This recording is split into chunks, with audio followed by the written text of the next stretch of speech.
মাদারীপুরে বৈষম্যবিরোধী ছাত্র আন্দোলনে স্লোগান তুলতেন অনিক হাওলাদার। এখন তিনি নিহত সহযোদ্ধা হত্যা মামলার আসামি। আন্দোলন চলাকালে ঢাকায় নিহতের ঘটনায় তাকে আসামি করে মামলা করেছেন রনি শরীফ নামের একজন।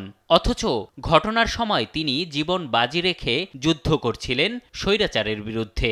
আমি যুদ্ধ করেছি, আমার সহযোদ্ধা যুদ্ধ করেছে আরেকজন ঢাকায়, উনি মারা গেছে, ওনার মামলা আমাকে দিল এবং আমাকে এক পর্যায়ে বলল যে তুমি কিছু টাকা দাও, তোমার মামলাটা আমি দেখতেছি, আমি তোমার নামটা বাদ দিয়ে দিব।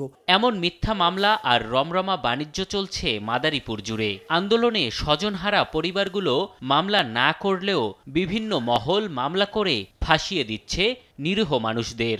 আমার সম্পদ হারিয়ে গেছে, ভাই মামলা করবো কার জন্য? কার জন্য কেন মামলা করবেন? আর আরেকজন কেন করবেন? মামলাটা যে দিছে সে কি আপনাদের সাথে কথা বলে দিছে?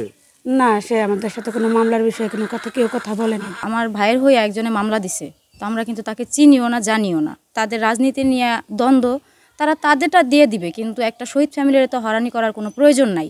আর আমরা তাদেরকে বলিও নাই যে আপনারা মামলা দেন। এমন ঘটনায় ক্ষুব্ধ বৈষম্যবিরোধী ছাত্র আন্দোলনে অংশগ্রহণকারীরাই। এই 24-এর গণ অভ্যুত্থানের পরিপন্থী বা বৈপরীত কাজকে আমরা কখনোই সমর্থন করি না।